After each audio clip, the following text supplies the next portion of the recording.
Olá, hoje vamos com a bola na mão, handball, né? Estamos aqui com o professor Sérgio, presidente da Federação Gaúcha de Handball, e que vai falar um pouquinho para a gente como é que está o handball, não só no Rio Grande do Sul, mas também a nível de Brasil. Nós temos duas equipes fortes aqui em Caxias do Sul, que é a UX, né, a Parrende feminino, e o Recreio da Juventude, que é também um clube histórico dentro do handball gaúcho e nacional. Professor Sérgio, como é que está o handball gaúcho e o handball nacional nesse momento? O Brasil que é campeão mundial de handball feminino, né? Oi, meus amigos, o nosso handball, graças a Deus, se encontra muito bem.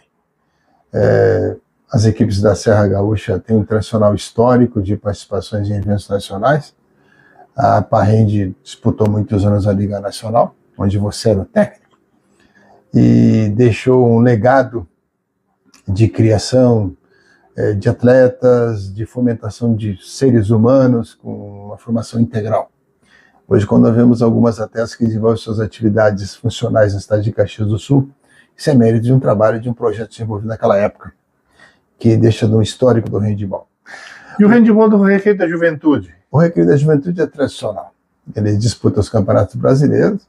Esse ano jogou a fase cadete, não obteve a classificação, mas é um processo de renovação. Sob a batuta do professor Fonseca, que continua como os diretores do handball do Recreio fomentando. E tem plano de desenvolvimento. Caxias do Sul é um ícone do handball a nível gaúcho e a nível nacional. Quando se fala em Caxias do Sul, os eventos realizados em Caxias do Sul sempre foram exemplos para a confederação. E seleções? Eu conversei em off aqui com o professor Sérgio que a partir do ano que vem a tendência é de, nos Jogos da Juventude, o handball ir representado com seleções e não com escolas como é hoje, né? Isso é uma notícia boa, que hoje tivemos uma reunião com o COB, com as confederações, e uma determinação do COB que o ano que vem todos os estados terão que ser representados por seleções. Ou seja, o Rio Grande do Sul vai retomar aquilo que se fazia muitos anos atrás. Provavelmente vai ter atletas de Caxias. Ou técnicos, enfim. Inclusive, pelo potencial da cidade, pela idade que será de sub-17, uma das equipes mais fortes no feminino e no masculino é o Recreio da Juventude e a Parrende. Automaticamente, os atletas de Caxias do Sul farão parte das seleções gaúchas. E a última mensagem, professor Sérgio, o handball, o que representa, não só para a sua vida, mas o que pode representar na vida de um atleta que está querendo começar hoje? Handball tem uma coisa que é maravilhosa. Se forem olhar um jogo de handball, vocês vão ver senhores de cabelos brancos, conversando, famílias assistindo os jogos, e evoluiu tanto em termos de tecnologia. Acho que nós temos videoplay que auxilia os árbitros, e só que o videoplay é diferente do futebol.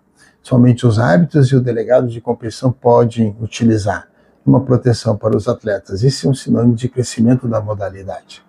E os nossos jogos são muito tranquilos, tanto em Caxias quanto cedia a Parrende e o Recreio da Juventude, que são exemplos de histórico de modalidades bem desenvolvidas. E não existe nada degradante no histórico do handball de se terminar com polícia, etc, etc, que é uma propaganda negativa para o esporte. Isso nós somos, graças a Deus, bem beneficiados. Principalmente nas categorias de base, né, professor Sérgio? Gostaria de agradecer aí essa oportunidade. A gente está conversando um pouquinho, a ideia é conversar um pouquinho hoje sobre o handball, quem sabe amanhã depois sobre outras modalidades. Então, ficamos por aqui. Saudações esportivas!